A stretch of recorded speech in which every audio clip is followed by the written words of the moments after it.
আজি গধূলিটো জীপাল কৰি তোলক এটি প্ৰেমৰ কবিতাৰে। কথা সঞ্জিত দাস আৰু সুৰ পাহি দাস। কবিতাৰ শিৰোনাম 7 বছৰৰ স্মৃতি।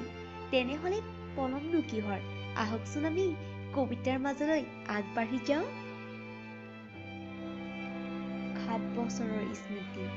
ৰাতিপুৱা শুই উঠি মায়ে দিয়া চাহকাপ খাই হাতত এটা কলম লৈ লিখিব ধৰোতে পিছফালৰ পৰা 7 বছৰৰ স্মৃতিটোৱে উঠাটো খাই আহি মোক ক'লে, কি ভাবিছা?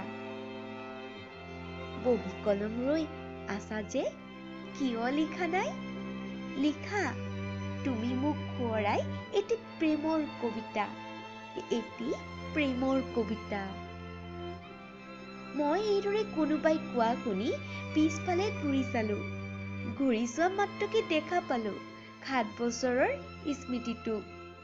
লগে লগে মোৰ কলমে স্পৰ্শ কৰিলে কাষত থকা নীৰৱ বহীখনৰ উকা পৃষ্ঠাবোৰ। উকা পৃষ্ঠাবোৰ ভৰি পৰিল মোৰ 7 বছৰৰ স্মৃতিৰ সঁফুৰাৰে।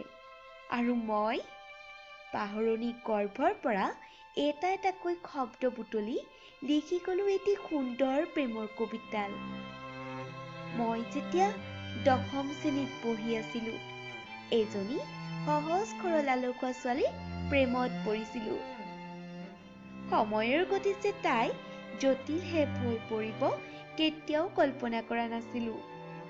তাই মোক ভাল পাইছিল, ময়ো জানিছিলো। তাই চকুত দেখিছিলো প্ৰতিদিনে প্ৰতিনিশাই ভাল পোৱাৰ সেই আলোক চিত্ৰখন, য'ত আছিল তাইৰ হাঁহি মুকুতাবোৰ। এইদৰেই পাৰ হৈছিল ইটোৰ পিছত সিটো বসন্ত, ইছাতিৰ পিছত সিছাতি বতাহ, ইজাকৰ পিছত সিজাক মোৰ ভাল লগা বৰষুণ, মোৰ ভাল লগা বৰষুণ। আজি 7টা বসন্ত পাৰ হ'ল, মোৰ ভাল পোৱা কোনোবা নিজান মৰুভূমিত মোৰ উদ্যান হ'ল।